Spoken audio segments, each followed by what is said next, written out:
Assalamualaikum warahmatullahi wabarakatuh. Alhamdulillah bersama kami Evan Understand. Di sini saya ingin memberikan bagaimana cara yang tepat dalam mengecek kaki-kaki mobil. Cara yang tepat dalam mengecek kaki-kaki mobil. Yang pertama, ketika ada mobil yang datang ke bengkel kita tanyakan dulu kepada orangnya apa keluhan mobilnya. Seperti apa? Oke, kita tanyakan dulu ya. Bos, mobilnya bos. Pokoknya ini kaki-kaki dan mas. Mobilnya lari-lari dan bannya makan dalam. Oh gitu ya. Ya, ya. Oke, siap. Tapi saya tak coba dulu ya bos ya. Oke mas. Oke. Nah, kita sudah di jalan raya ini ya. Kita tes drive dulu. Tujuan daripada tes drive ini kita biar lebih mengetahui apa yang menjadi keluhan klien kami tadi ya. Seperti itu. Jadi kita tes drive dulu. Ini kita tes drive di jalan Pantura dulu. Nah, setelah itu kita cari jalan yang bergeronjal ya bos ya, jalan tidak rata. Jadi biar tahu apa yang menjadi keluhannya itu. Oke. Nah, kita coba dites jalan di tempat-tempat yang tidak rata ini. Karena di sini jalan yang geronjal-geronjal ini adalah cuma perumahan di sini bos. Jadi saya masuk aja ke gang-gang perumahan aja ya. Yang pertama itu aman. Yang kedua itu lebih senyap biasanya. Jadi kedengeran apa yang menjadi keluhan orang-orang pada mobilnya itu ya. Nah itu bos, mungkin terdengar ya suaranya itu ya. Banyak yang lotok-lotok dan kletek-kletek gitu.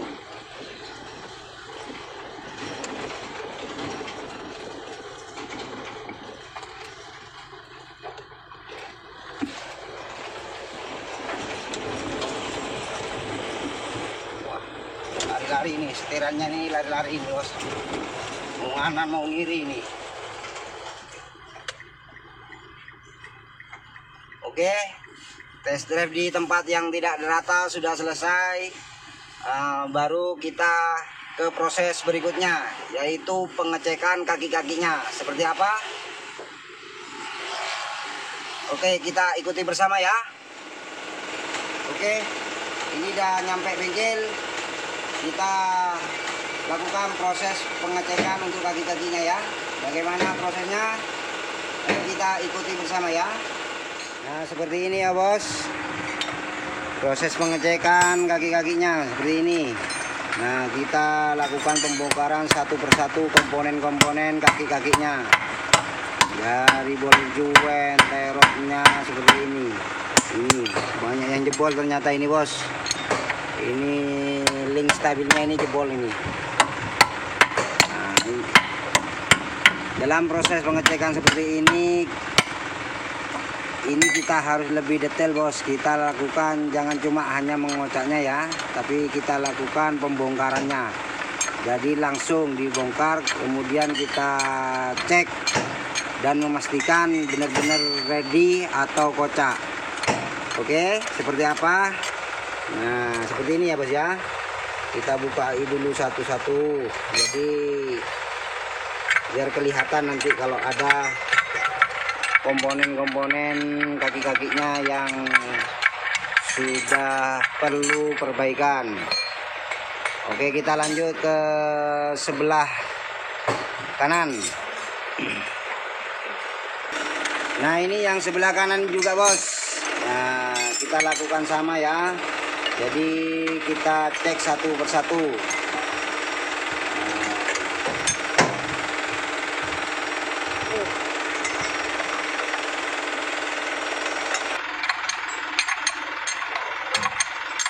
Nah, kita cekin seperti ini ya bos ya.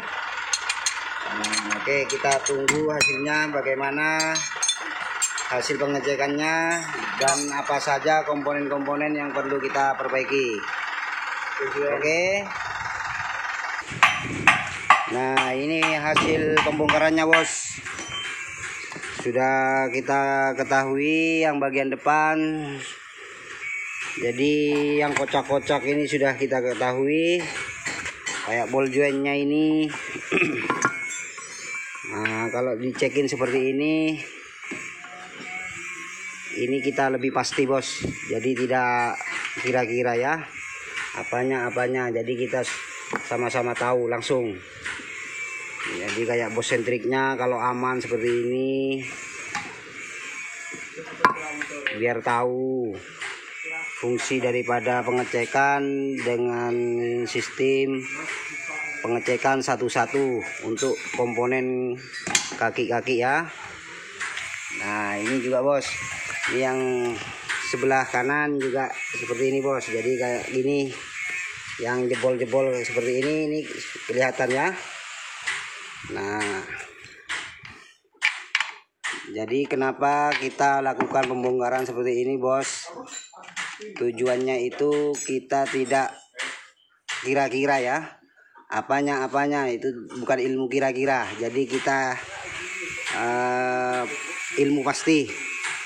Kalau seperti ini pasti sudah kelihatan. Kalau memang benar-benar kocak atau jebol sudah pasti kelihatan, bos. Jadi bukan kira-kira shocknya, kira-kira ball jointnya, bukan seperti itu ya.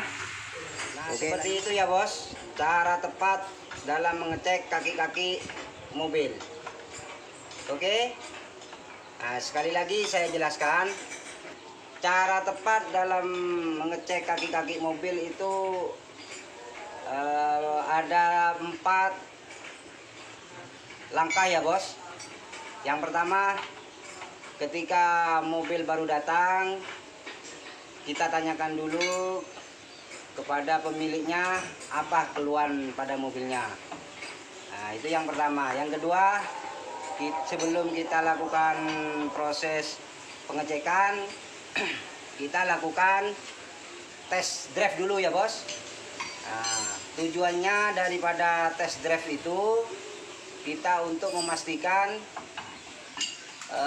keluhan pada mobilnya, biar tahu. Yang pertama kita lakukan tesnya itu di jalan rata, kemudian kita cari jalan yang kasar. Nah, itu yang kedua. Nah, untuk yang ketiga, ini poin pentingnya, bos, yaitu dalam proses pengecekan kaki-kakinya seperti ini. Jadi kita cek satu persatu ya, bos ya. Dalam pengecekan kaki-kaki, komponen kaki-kaki itu harus kita cek satu persatu. Nah, di poin yang ketiga ini sangat penting, bos. Terutama para mekanik-mekanik kita ya. Usahakan dalam pengecekan di suatu mobil, terutama di kaki-kaki, jangan pakai sistem tebak atau sistem kira-kira, bos ya. Karena kalau ilmu kira-kira itu kemungkinan besar banyak yang meleset, bos. Contohnya yang sering saya alami itu gini, bos. Itu terutama orang awam itu tanya pada suatu bengkel, yang pertanyaannya seperti ini. Biasanya yang sering saya alami ya, Pak, mobil saya ada geluduk-geluduk atau ada klotok-klotok di mobil saya. Kira-kira apanya, Pak? Untuk para mekanik jangan sekali-sekali menebak, oh itu pasti shocknya. Nah, jangan seperti itu ya, bos ya. Karena ilmu kira-kira itu bagi permekanikan kita itu tidak bagus. Pastikan ilmu yang kita berikan atau sistem yang kita berikan, usahakan pakai sistem yang pasti. Nah, oke, seperti itu ya. Ini sebagai masukan aja, terutama pada kami dan pada teman-teman para mekanik di Indonesia. Horas, semangat para mekanik Indonesia. Semoga tambah sukses ya. Menginjak yang proses yang selanjutnya, setelah kita lakukan pengecekan tadi dan hasilnya sudah diketahui, kita lakukan proses perbaikan. Kemudian kita lakukan proses perakitannya kembali atau kita pasang kembali. Nah, setelah ini selesai, baru kita lakukan tes dan sporing. Habis itu kita lakukan test drive keluar. Nah, tujuan daripada sporing dan test drive itu adalah tujuan akhir daripada hasil perbaikan kita, enak atau tidaknya. Oke, mungkin dari sini sudah paham, bos. Nah, kalau sudah paham, terima kasih ya. Mungkin itu saja yang bisa kami sampaikan. Semoga sedikit tutorial yang kami sampaikan ini semoga bermanfaat ya. Dan mohon dukungannya ya, bos, dengan cara like, share, and comment. Dan yang belum subscribe, monggo silakan subscribe dulu biar kami tambah semangat. Dan bagi penonton dan subscriber, kami ucapkan terima kasih. Mungkin itu saja, bos. Saya sampaikan terima kasih. Assalamualaikum warahmatullahi wabarakatuh.